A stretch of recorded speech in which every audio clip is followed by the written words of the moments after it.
again. My name is Sarah Buyukan. I'm your friend here and I live in Calgary, Alberta.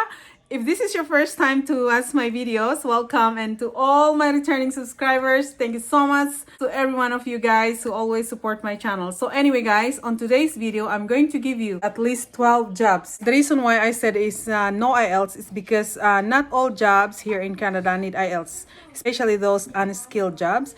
And even you are in college level or even you finish your degree, if you have this type of experience, why don't you try guys, okay? Number one is fish plant work, okay?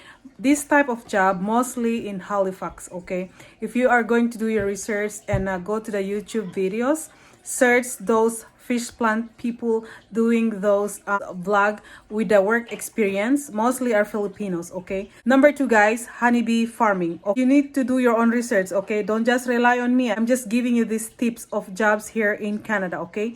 Number three guys, some factory work.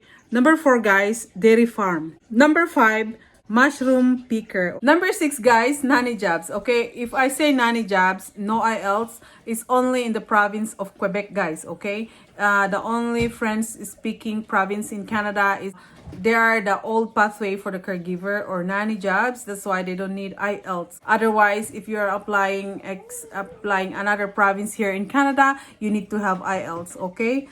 Oh my god. Okay guys, number seven, call centers. So if you have this type of experience about the call centers, whatever country you are, just apply call centers. Number eight guys, constructions. This is a high demand jobs here in Canada, construction jobs, okay? So if you have this type of work experience in your own country, try to apply construction jobs here in Canada. Number nine jobs is butcher, okay? So butcher, nice to, come on tamami sa salog garot ta I will uba-uba ayo ta maturog no. Maturog ka ramdama. I have a separate video about the butcher jobs here in Canada and this is considered high demand jobs, okay? So but you need to have work experience about this butcher jobs in order for you to be, you know, qualified. Number 10, truck driver. Truck driver, okay. Those Filipinos out there who have work experience, especially in Saudi Arabia, not just only for Filipinos.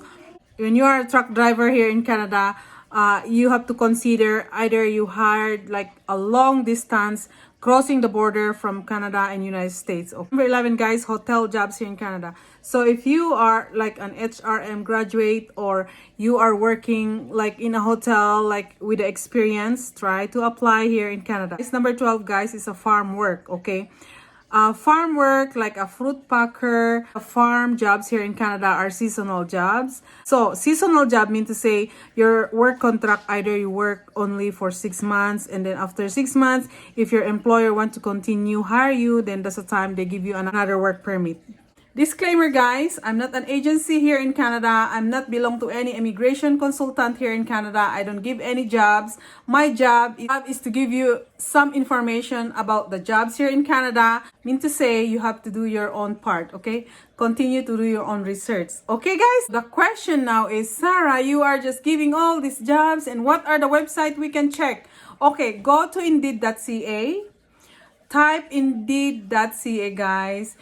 And you can see, you type those jobs that I mentioned it to you and check in every province here in Canada, what province here in Canada are hiring overseas for this type of jobs. Let's say in Alberta, in Saskatchewan, Manitoba, Ontario, in British Columbia. Try to check which job are hiring from overseas guys, okay? So that's all I can share it to you guys, and or go to Canadian websites, canada.ca, okay? Once you type that canada.ca, it will pop up. You can see the jobs, then click the jobs, and then you are going to type what type of job they are hiring from overseas. And go to Canada Job Bank. When you are applying for a jobs here in Canada, don't be just too negative, okay? Like I read some of your comments are asking like, yeah, I want to come to Canada, but I don't have relatives to Canada. I said, why you are thinking about your relatives in Canada, you know? Think about yourself. This is your dream to come here in Canada. Why you have to think, why you are worried about, like, I don't have relatives in Canada, nobody's going to help me. Okay, help yourself, okay? No matter you have a relatives here in Canada, you have a friend, like a close friends, don't expect them to help you, okay? Because the reason why is not easy. Some agencies, this is their jobs to hire people from overseas, okay?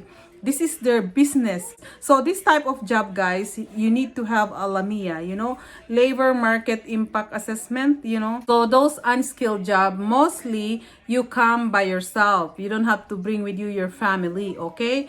And if they completed the hours or days and qualified to apply for a permanent residence, then that's the time they will include you in their application for their permanent residence. Okay, if somebody offer you a job offer to this type of jobs, okay, it all depends. Either the employer provide your air ticket, or either your employer provide your board and lodging where you're going to stay. It all depends on your contract with your employer, okay? Some employer provide your airplane ticket. Some employer provide your board and lodging, okay? But of course, you're going to pay, right? But they're the one who provide a place for you to stay, especially going to work in a farm, like if far away in the city, they're the one who provide a place for you to stay. So don't worry about that. Unless if you have a relatives, you're going to stay with your relatives. And of course, if you're going to stay in your relatives, you have to pay your relatives, okay? Because there's no free here in Canada. To put that in your mind, okay? Because there's no free here in Canada. You have to eat, you shower, pay the food, okay? Give some money if you're going to stay with your relatives. Give some amount of money. So yeah, that's supposed to be, okay? It's not because they are relatives, they are free, or your brother or sister. No, it's not like that here in Canada, because they're the one who works so hard to pay the bills for you to sleep and shower. It's not free. Water, we have to pay bills monthly, the water bills, okay? So now you get some ideas from me. Because that's the reality, guys, okay? Okay, what else I can what else can I what else I can say, because I'm sure those are the questions you're going to ask from me. So yeah, it all depends on the contract between you and your employer, okay? I don't give any jobs for you, okay? What my job is to give you some information so you guys have some idea. The salary of this job, guys, is all depends on the province, okay? If you are hired here in Alberta, their starting salary is $15 per hour. So I don't know in some other provinces, but at least like above like $15. So one more thing, if in case you apply through an agency, because most of the Filipinos who coming to Canada, we go through an agencies, okay? But just try the one that I just mentioned it to you guys. Just try the Indeed.ca or Canada Job Bank. So if you are going through an agency, and please don't ask me if I can check if these agencies are legit here in Canada, okay? I'm sorry, but that's not my job to find an agencies. Like, you know, I have enough already to share it to you guys, these ideas and tips about the jobs here in Canada. So it's up to you to do your own research too, okay? And I hope for the best, because, you know, scammers are everywhere. So just be very, very careful on, like, you know, when you are applying to an agencies, okay? And if in case somebody asking you, this is Sarah hiring a job and I give you a job, that's not me, okay? Please stay away, because there's are scammers, okay? Because it's happened already twice to me, so I don't want that happen again. So I'm going to let you know, okay? So because I said there's no IELTS, there's no guarantee that there's no IELTS by the time you apply for your permanent resident, okay? So which is okay, because the time you come to Canada, you don't need IELTS.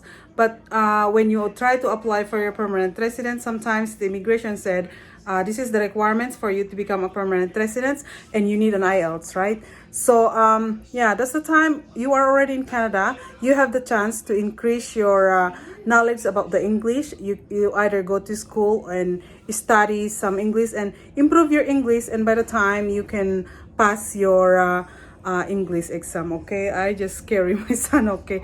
He's not a baby anymore, but I have to carry. That's the only easy for him to sleep. Yeah, so see, this is how I carry him. I can't believe.